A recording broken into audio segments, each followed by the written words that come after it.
We came in this morning. I flew into Abuja this morning. Israel had flown in yesterday to honor the invitation extended to him by the Nigerian police, the first Criminal Intelligence and Investigation Department, pursuant to a petition filed by Apostle Johnson Suleiman, who is the founder of the Omega Fire Ministries. I came in with my clients, and I said we got in here past 10.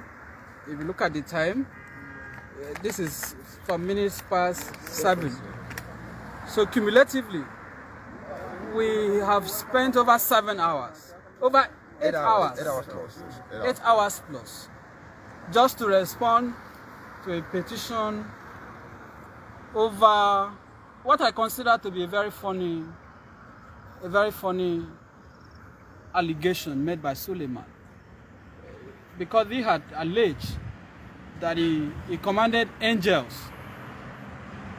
to send miracle alerts or miracle money to some persons in Auchi in Edo State, and of course Atlanta, Georgia in the United States. My client Israel came out, disavowed, debunked, and of course challenged the credibility and the veracity of those claims, which for us remains outlandish, remains false, irresponsible, and incapable of being proved, clearly unsubstantiated. So we came here. It took even several hours for the police to take a statement. There were a lot of arguments, back and forth, altercations at some point, and instances where I felt this had gone beyond voluntary statement. This was about trying to force somebody to implicate himself. Of course, we refused to be intimidated. So that also led to a series of things that I may not want to say here. Now, after all said and done, we met with the ACP, Assistant Commissioner of Police, Y.Y. Abubakar, who had signed the invitation letter. And he expressed his opinion about the case, which I disagree with, but I respect his opinion, because as I said, that is his opinion. Whether Israel has committed an offense or not will be for the court to determine.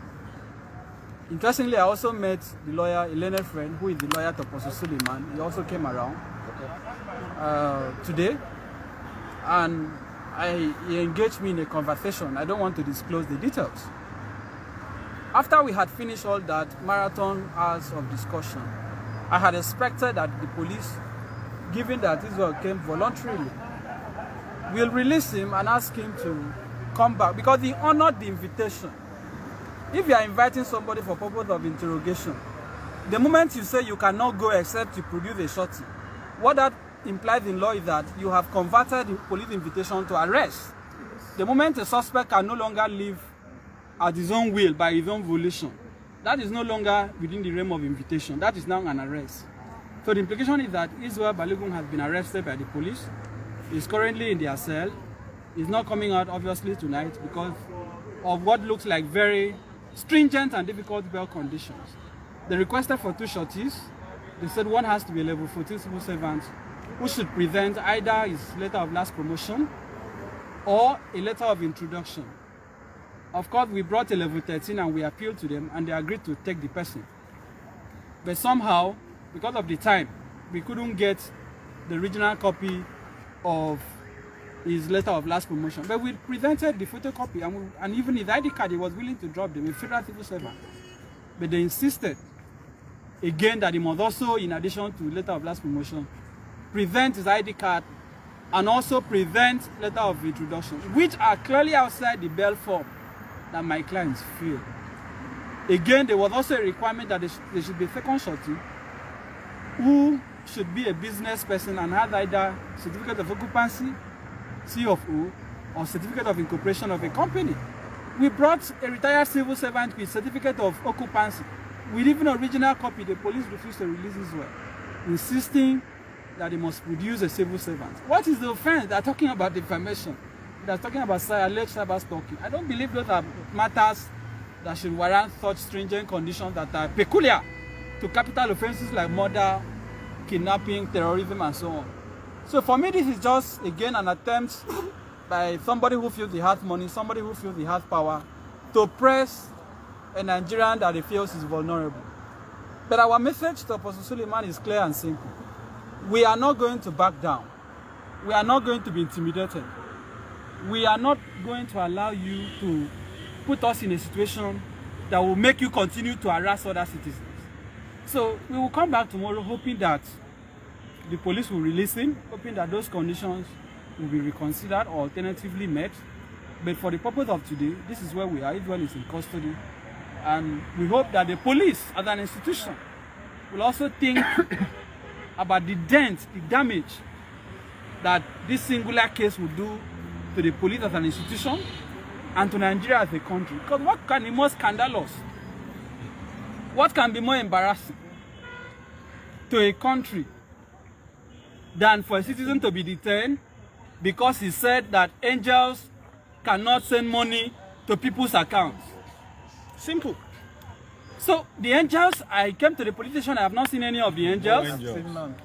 No angels. I haven't seen any of those who received the alert. We are still waiting for the angels to show up. Yes. Because Suleiman must produce those angels. Yes. On no account will we relinquish on that demand. Yes. He has to produce those angels. Those persons will come. We will subpoena their banks to see their statements so that we will know from which bank of heaven these monies came from.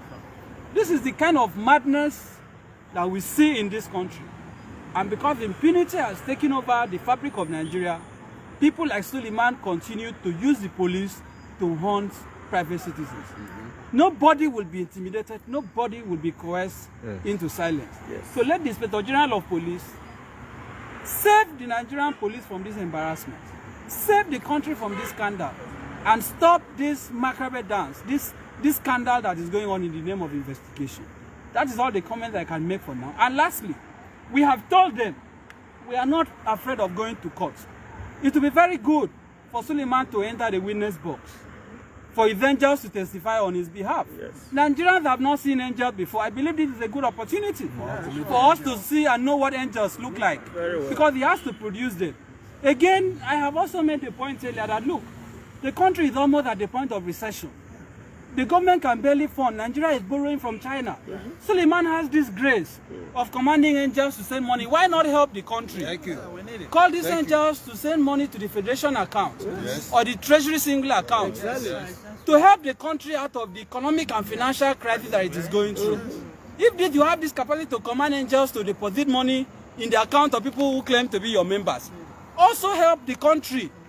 So the president should send the Minister of Finance to lead a delegation to meet Suleiman for him to call his angels to send money to help the country. I believe that will be in the interest of, until he does that, we are waiting for him to have his day in court. Because for me, it is not Israel Balogun who will be on trial. It is Apostle Suleiman and every clergy or pastor in this country that has abused the trust of the Nigerian people that will be on trial. Yes. It is Suleiman who will answer for his statements and comments. It is Suleiman who will have the burden and the onus of proof of substantiating the allegations that he made. They can show their power at the police station, but we will have solace in the courts. But we are still calling on the police to do what is right, because you cannot be saying you are a law enforcement agency and yet you are allowing the law to be violated in the name of protecting a big man.